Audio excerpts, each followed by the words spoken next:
Bonjour à tous, c'est Pierre-Alexandre pour Technoïd d'aujourd'hui. On va parler d'Acer, puisque Acer a fêté ses 40 ans et a voulu marquer le coup en faisant une petite soirée pour montrer un petit peu ce qu'Acer sait faire tout simplement. Et donc on a eu droit à une petite conférence avec les personnes qui, bien sûr, sont chez Acer. Alors, je prends un peu de mes petites photos. Donc en gros, au départ, on a eu droit donc à une. Alors en fait, ça s'est passé déjà pour dire un petit peu, ça s'est passé du côté de Bercy. Donc déjà, à mon avis, Bercy, voilà. Et ça s'est passé au musée des Forains, pour ceux qui connaissent. Donc c'est assez atypique comme endroit et ça change un petit peu. Et c'était assez sympa. C'était un petit peu petit, je dirais, mais c'était assez sympa. Et donc ce qui fait que donc on a eu droit à une petite conférence qui n'a pas duré très longtemps en soi, ou du moins c'est passé assez vite parce qu'il y avait pas mal de choses intéressantes, pour une fois, puisque donc Acer a voulu montrer que, voilà, c'est-à-dire que pour eux, ils savent que leur image aujourd'hui, entre image bas de gamme et on n'est que sur les PC et un peu de téléphone, eh bien en fait pas tant que ça, ils sont dans pas mal de choses et veulent montrer que justement, entre eux, il y a quelques années et maintenant, ils ont quand même réussi à évoluer, et évoluer plutôt pas mal, si on en croit en tout cas à ce qu'on voit de ce que veut montrer la marque en tout cas, bah, au final, ils ont fait pas mal de choses. Comment dire, donc déjà, ils nous ont montré qu'ils avaient fait donc voilà, 40 ans d'innovation, avec, alors forcément, là j'ai pris trop loin, mais alors qu'est-ce qu'on a? J'ai du mal à lire, j'ai tellement mal pris la photo. Donc, ah oui, alors par exemple, ils ont lancé le premier notebook avec un écran tactile, ensuite lancement de l'Ultrabook le plus fin au monde, ensuite premier 2 en un, premier hybride, lancement des gaming 2 en un, enfin du marché gaming 2 en un et Chromebook. Enfin voilà, il y a pas mal de petites choses assez sympas, donc il y a la gamme Predator aussi, ce genre de choses, les tablettes. Ils ont fait pas mal de choses. Donc, ça, là-dessus, c'est ce qu'ils voulaient montrer, c'est qu'en 40 ans, ils ont quand même pas mal innové, surtout ces dernières années, puisqu'on regarde que la plupart des innovations datent, enfin en tout cas qu'ils veulent montrer, c'est à partir de 2007-2008, ils ont à peu près une dizaine d'innovations, ce qui est quand même pas mal. Ensuite, nous avons eu droit donc à Serre dans le monde, donc ça fait 40 ans, ils sont numéro un. Alors, numéro un dans le monde, alors je sais pas trop exactement quoi, donc EMEA 2 en un. Ah oui, dans les 2 en un en fait, ils sont numéro un. Alors ça c'est en Afrique. Dans les PC, ils sont numéro 3, ce qui est quand même pas dégueulasse. Ils sont présents dans 160 pays. 60 millions de personnes qui suivent la marque sur les réseaux sociaux. On a droit au... Alors c'est quoi? C'est le Mediabook numéro un. Et ils font un chiffre de 8 milliards de dollars. Donc voilà, c'est les petits chiffres en 2015. Donc c'est quand même pas mal à Acer. On se dit pas forcément qu'ils sont aussi gros que ça. Dans les régions, bah, en fait, c'est surtout en Europe qu'ils sont assez présents. Donc EMEA, je pense, c'est pour Europe, où ils représentent 37%. Oui, c'est pour toute la partie en fait Europe et Afrique. Pour l'Amérique, c'est 30%. Pour une marque asiatique, c'est quand même pas mal. Et en Asie, c'est 34%. Donc, c'est une marque asiatique, mais ils sont que deuxième. C'est surtout l'Europe où ils sont le plus présents. Donc, c'est assez cocasse, je trouve. Ensuite, donc, en fait, ce qu'ils veulent faire maintenant, ce qu'ils veulent montrer, c'est qu'ils sont beaucoup plus. Enfin, qu'ils veulent montrer qu'ils ne vont pas s'arrêter à ce qu'ils font maintenant et qu'ils veulent tester de nouvelles choses. Parce que ce qu'ils ont dit, c'est ça qui est assez marrant, on a beaucoup de fric qu'on sait même plus quoi en faire. J'ai trouvé ça assez cocasse comme chose à dire, puisqu'en général, les marques, on a fait du fric, regardez, on a plein de fric chez nous. Vous regardez, c'est trop bien, on est friqué. Par contre, on va pas l'utiliser, hein, faut pas déconner, on utilise une petite partie, on le garde pour nous. Là, c'est Acer qui nous dit, on a du fric, on sait plus quoi en faire. J'ai trouvé ça très, très bizarre, pour une marque, en tout cas pour une entreprise qui est censée faire du fric, etc., de dire on sait plus quoi en faire, c'est pour dire on va investir dans des choses moins importantes parce que bah, on a tellement de fric qu'on peut se le permettre. C'est très particulier, je trouve. Donc apparemment, ils vont se lancer en fait, enfin ils sont en train de se lancer dans les tablettes pour seniors. Donc ils ont le cloud qui est présent. Ils vont aller aussi sur des objets des objets pour animaux. Donc dans le sens où il va y avoir un laser pour faire jouer les animaux, ou alors une commande en fait, enfin ouais, enfin pour donner à manger en fait qui serait automatisé, ce genre de choses. Donc des choses un petit peu plus réduites, et ils veulent travailler avec des startups, donc ils ont racheté des startups. Donc pour ceux que ça pourrait intéresser, il y a ABPBX, Paobo, Xplova, GrandPad, et donc Acer, bon bah ça Acer c'est le cloud. Donc ce qui fait que voilà, en fait, ils veulent montrer qu'ils ne sont pas que sur, qu'ils ne sont pas que sur le marché sur lequel ils sont. Ils veulent pas rester sur ce marché, ils veulent tester de nouvelles choses. Ce qui est voilà, ce qui montre que Acer en fait, Acer veut montrer que non, ce ne sont pas juste des Taïwanais qui sont là pour reprendre des trucs déjà existants et faire à leur sauce, comme ce que beaucoup font, mais qui sont capables aussi de créer des choses, d'investir de nouvelles choses, de tester des nouveaux marchés, de montrer que voilà, c'est pas juste une marque qui est là, qui essaie de survivre, parce que ça, enfin en tout cas pour moi chez moi, ce que j'avais comme image, c'est que c'était justement une marque qui était un peu en train de survivre, qui était là, mais un peu dans le fond, et qui reprend des trucs, qui fait à sa sauce, mais en version bas de gamme. Et là, ça montre, en fait, ils veulent montrer que non, ils font pas que ça, non, mais que ils font des innovations, ils font des choses qui sont importantes, on va le voir ça juste après, et que ils veulent investir dans de nouvelles choses, dans de nouveaux marchés qui sont pas réellement le leur, parce que ils ont du fric à dépenser dedans.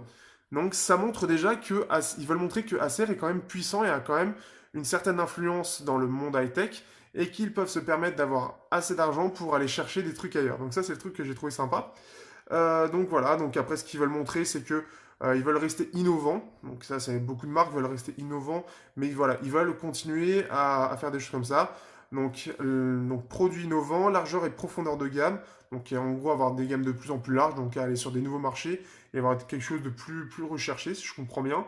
Service performant. Bon, ça, ils vont pas dire que c'est des services de merde, mais voilà.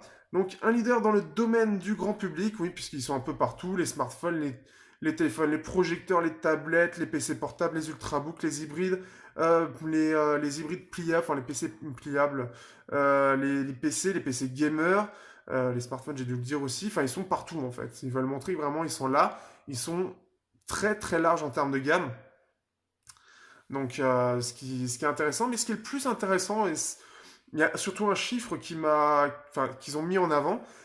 Alors, je pense que vous connaissez les Chromebooks, ça reste encore assez, comment dire, assez discret entre guillemets, mais c'est un marché qui commence à évoluer, et surtout que maintenant on va pouvoir avoir le Play Store, donc ça peut être de plus en plus sympa d'avoir les Chromebooks, surtout qu'ils ont une grosse autonomie, sans une grosse puissance, mais c'est assez léger et c'est efficace. Donc, c'est assez sympa d'avoir ce petit truc sur le Chromebook et surtout qu'en fait, eux, ils représentent sur le Chromebook 50% du marché. C'est énorme, 50% du marché du Chromebook pour une marque où on se dit que c'est une marque bas de gamme qui est un peu dans le fond. C'est énorme, c'est vraiment énorme.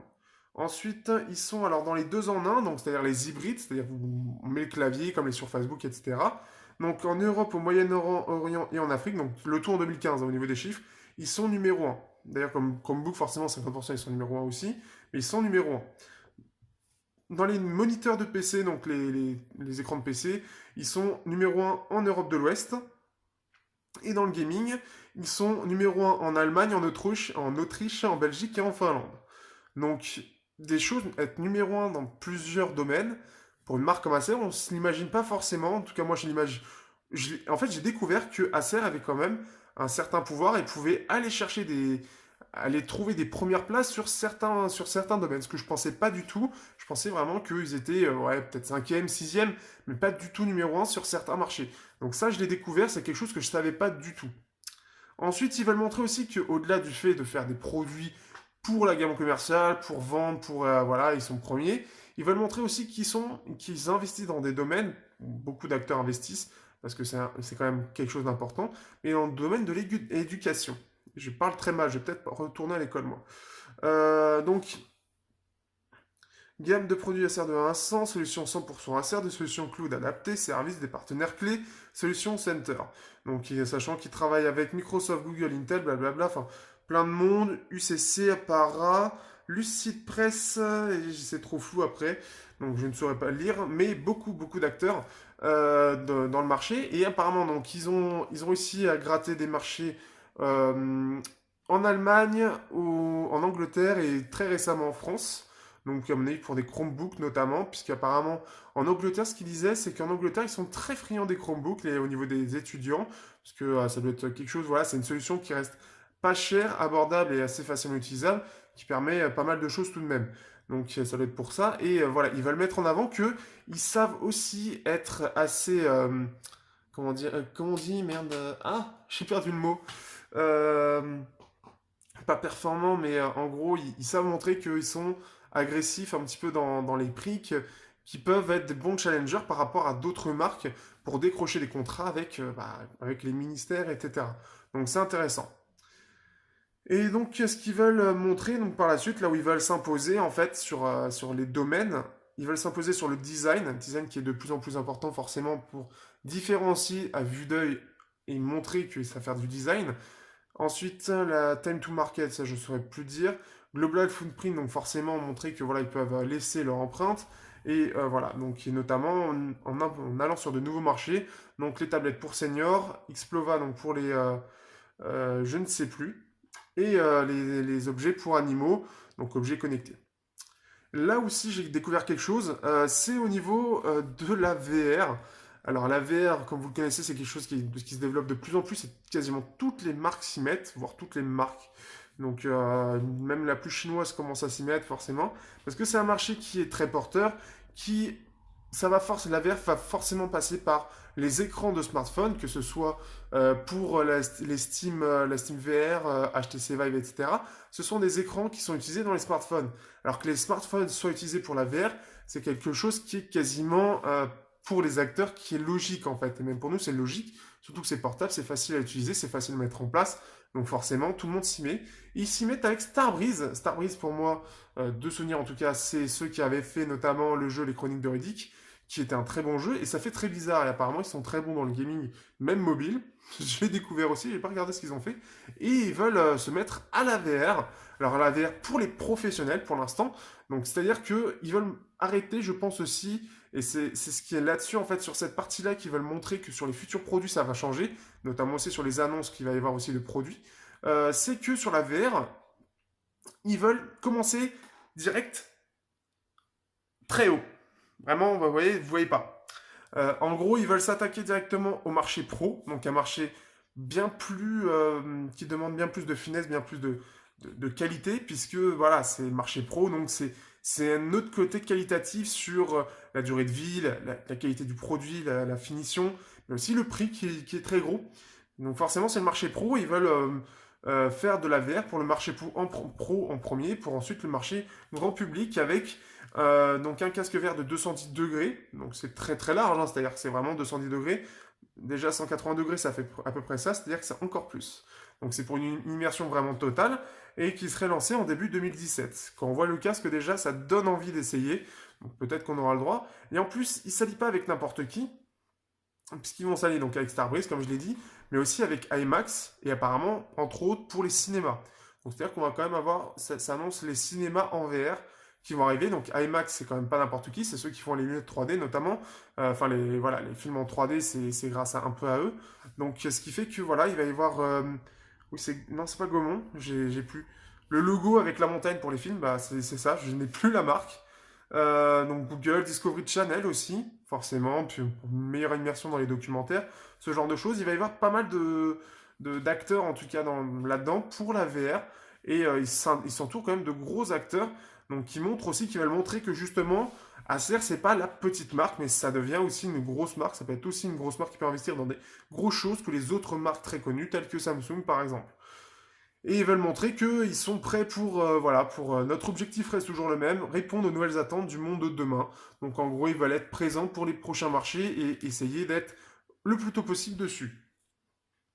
Ensuite, ils nous ont montré donc des nouveaux produits en fait qui veulent sortir, donc des produits professionnels où ils veulent apporter le côté consommateur, enfin pas consommateur, mais le côté public, c'est-à-dire le design. Aujourd'hui, les produits professionnels sont souvent pas très design, et là ils veulent changer, donc avec le Mate X3, qui a ses designs, qui est notamment qui fait 1,5 kg, 10 heures d'autonomie, mais surtout voilà, il a un design très très fin, comme ce qu'on recherche dans le grand public parce que c'est plus joli et blablabla. Aujourd'hui, les trucs professionnels en général, c'est des gros paquets, et voilà, ils ne recherchent pas du tout avec SSD et lecteur d'empreintes pour montrer qu'ils sont à jour, que c'est quelque chose d'aujourd'hui, donc voilà, SSD forcément. Ensuite, on a le Switch Juice Alpha que j'avais pu prendre en main, j'aimerais bien l'avoir en test parce qu'elle m'intéresse bien. Donc c'est une brille, une 2 en un où en gros, la différence par rapport à d'autres, c'est qu'en gros, vous avez une espèce de poignée qui se déplie pour faire en fait le repose-pied pour la tablette. Et en plus de ça, ils ont un système de refroidissement intégré, alors Acer Liquid Loop, donc je ne sais pas trop comment ça fonctionne, mais en gros qui permet d'avoir, je ne sais pas s'ils ont mis, mais en gros il va y avoir 8 heures d'autonomie, je crois, avec un Core i5 à l'intérieur, donc c'est quand même pas, c'est pas mal. C'est pas mal du tout. Enfin, entre autres, un Core i5, il y a d'autres choses. Et je crois que ça démarre à 800 euros pour cette tablette-là. Donc là, c'est quand même. Là, ils mettent le paquet niveau prix. Là, ça montre quoi là, qu'ils veulent faire du haut de gamme. Ils veulent montrer qu'ils savent aussi faire du haut de gamme et pas que du bas de gamme. Ils veulent vraiment casser l'image de Acer égale low cost pour montrer qu'ils savent faire aussi des produits haut de gamme et premium. Voilà. Par contre, côté smartphone, ils sont plus dans le milieu bas de gamme, puisque là, ils montrent voilà, que eux, ils veulent répondre plus au côté autonomie avec le Z6 Plus, qui est dans la lignée du Z5 qu'ils avaient sorti. Je crois que c'était le Z5 qu'ils avaient sorti, et avant, c'était le Z630. Donc, ils restent dans cette lignée avec quelque chose de plus premium, un design un peu plus recherché que ce qu'il y avait avant, et notamment voilà, en métal, quelque chose qui me manquait par exemple au Z630 avec une batterie, je crois, de 5000 mAh. Donc normalement, ça va être tranquille. Quelque chose que j'aimerais bien voir en test aussi pour voir justement l'évolution, puisque j'avais eu le Z630 et voir un petit peu comment évolue justement Acer, pour montrer en fait justement, pour voir un peu l'évolution et voir si vraiment ils veulent vraiment montrer qu'ils savent faire des choses un peu plus premium. Alors ils veulent montrer aussi, donc ils ont sorti la Swift 7, l'ordinateur le plus fin au monde, donc ordinateur portable, qui fait 10 mm d'épaisseur, donc 9,98. Alors, ce qu'ils nous ont dit, c'est assez marrant, alors, c'est pas pour dire, oui, on est les meilleurs, on a fait les plus fins, c'est pour dire, nous aussi, on sait le faire.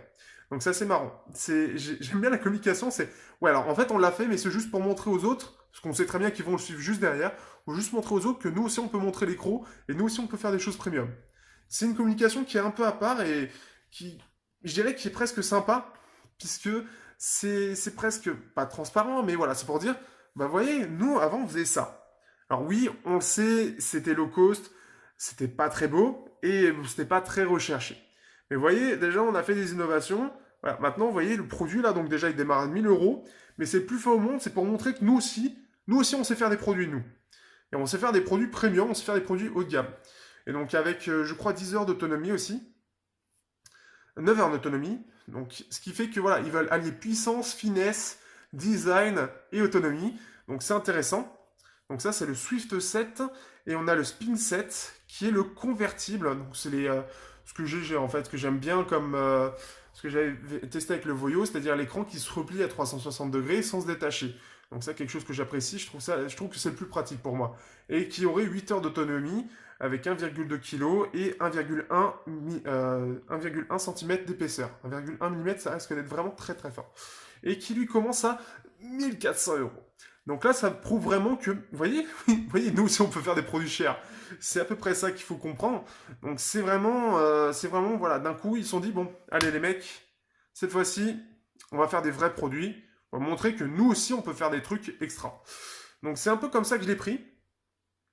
Et pareil pour la gamme Predator. Donc gamme Predator, c'est la gamme gaming, donc qui est assez présente, hein, qui fait quand même pas mal parler d'elle depuis quelques temps, notamment par un design assez, bah voilà, c'est vraiment très gaming, très très geek, très agressif en fait, et assez recherché quand même. Ils ont quand même une réelle identité avec la gamme Predator, et ils montrent qu'ils savent faire aussi des choses très impressionnantes.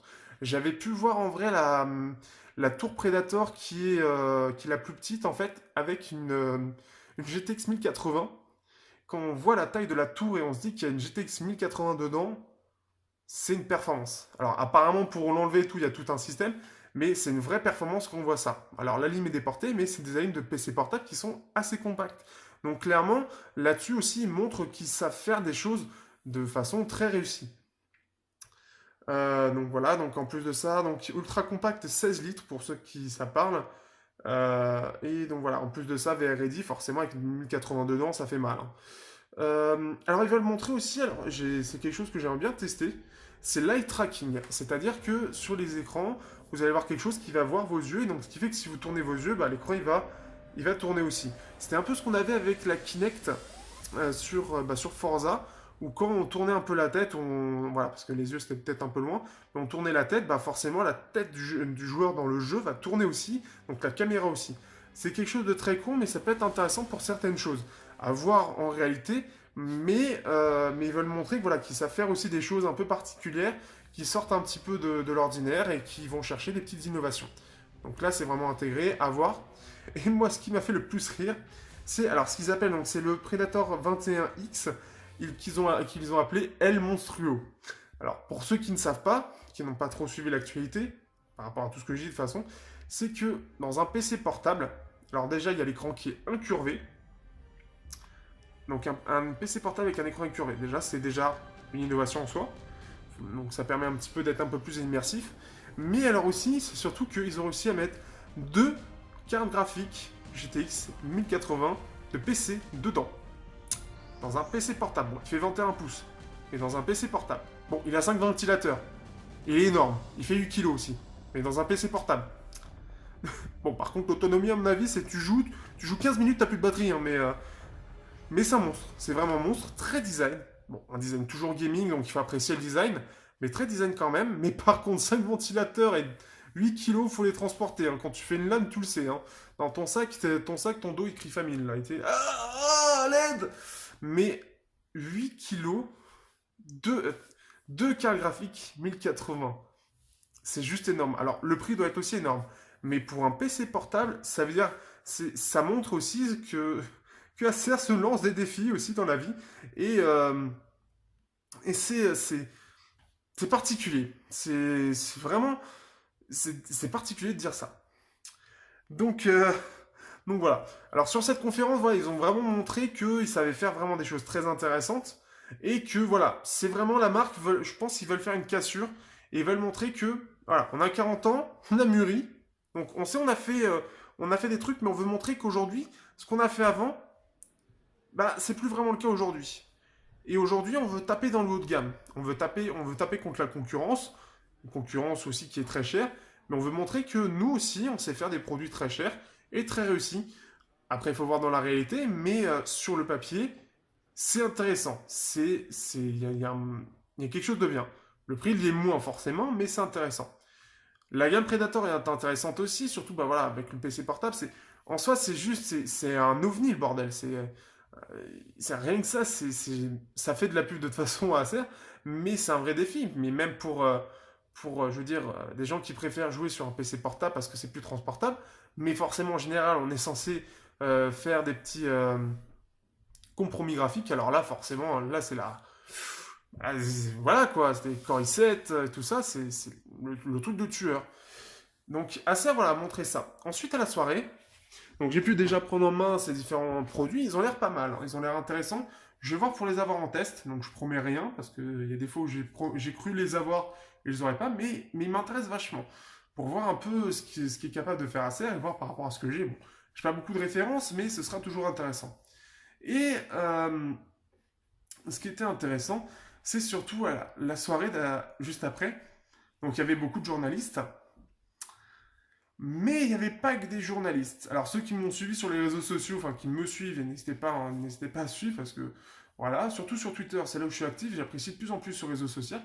Mais j'ai vu du monde, et du monde que j'aurais jamais pensé croiser pour ça. Donc là, c'est pour dire, bah voilà, il faut marquer le coup, et on va montrer aussi aux journalistes que nous, on a du fric, et on va montrer au monde que nous, on existe via les stars. Et quand je dis les stars, c'est pas forcément n'importe qui. Je parle de Thierry Lhermitte, je parle de. Alors, j'ai pas les noms, mais des gens de Canal. La, la blonde qui maintenant bon, commence à avoir un certain âge, qui est sur Canal. Je sais pas du tout comment elle s'appelle.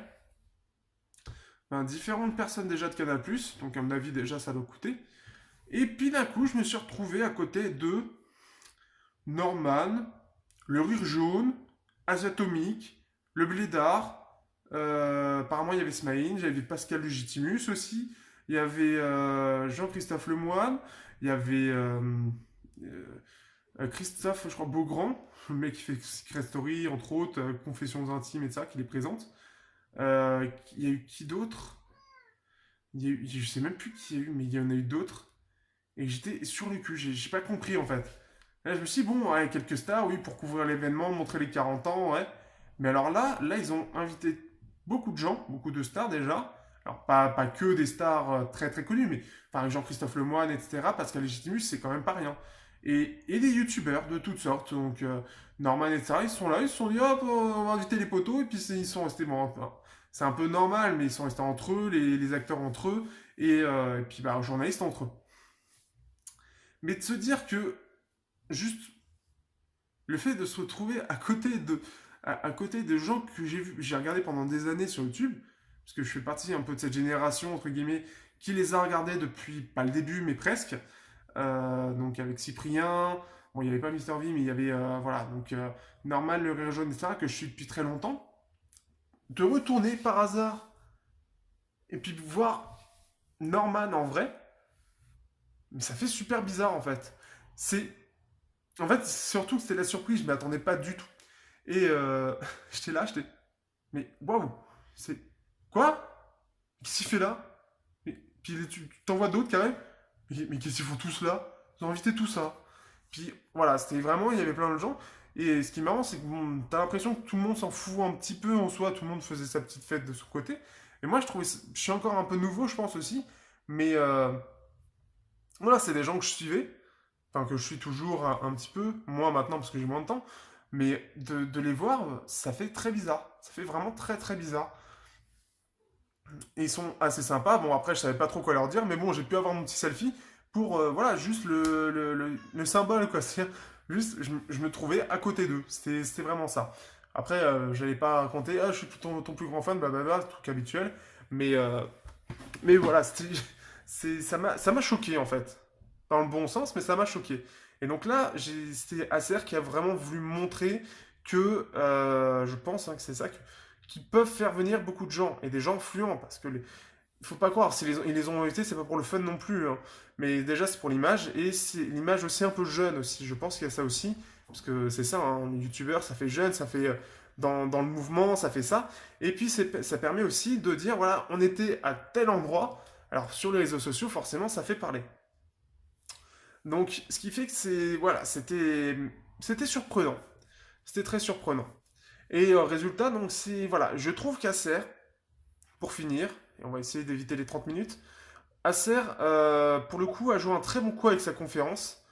Je n'étais pas le seul, on était là. Je trouvais que Acer a vraiment montré, a vraiment voulu, a convaincu que aujourd'hui, il va le montrer, donc de par les produits, de par la conférence même, en elle-même, qu'ils savent faire des choses, ils savent montrer que, ils veulent montrer qu'ils savent faire des choses de très bonne qualité, à pas très bon prix, on va dire entre guillemets, mais que il faut effacer en fait cette image bas de gamme de Acer, cette image low cost, pas fiable, avec des composants de mauvaise qualité.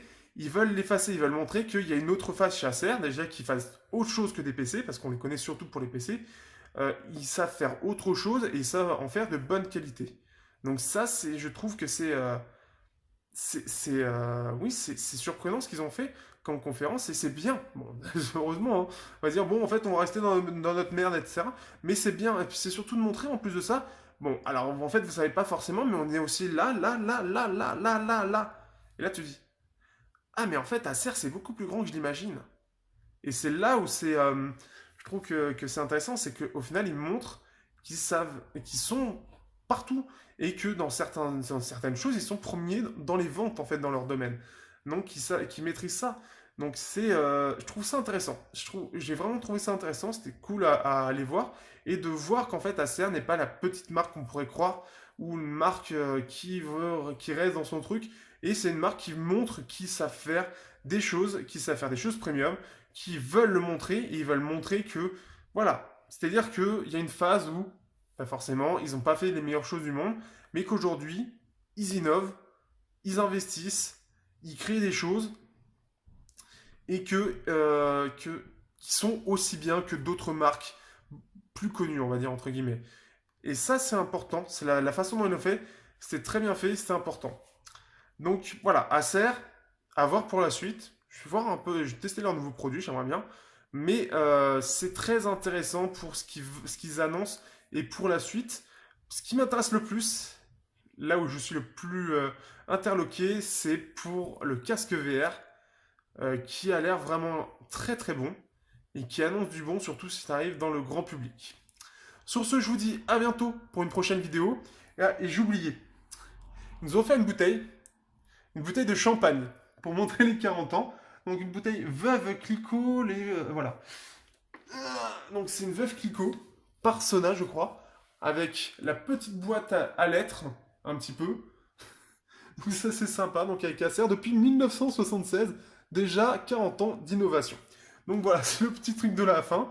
Donc je vais avoir de quoi boire, hein, de quoi fêter. Si jamais j'atteins les 10 000 abonnés, peut-être que je vais la boire. Mais voilà. Juste ça hein, pour finir. Donc en tout cas, merci pour l'invitation entre guillemets Acer, un peu, quand vous allez voir la vidéo. C'était une soirée vraiment super bien sympa, super réussie. Je m'attendais pas forcément à ça, pas aussi bien. Et pas aussi intéressante. Donc sur ce, je vous dis à bientôt pour une prochaine vidéo sur Technoïd.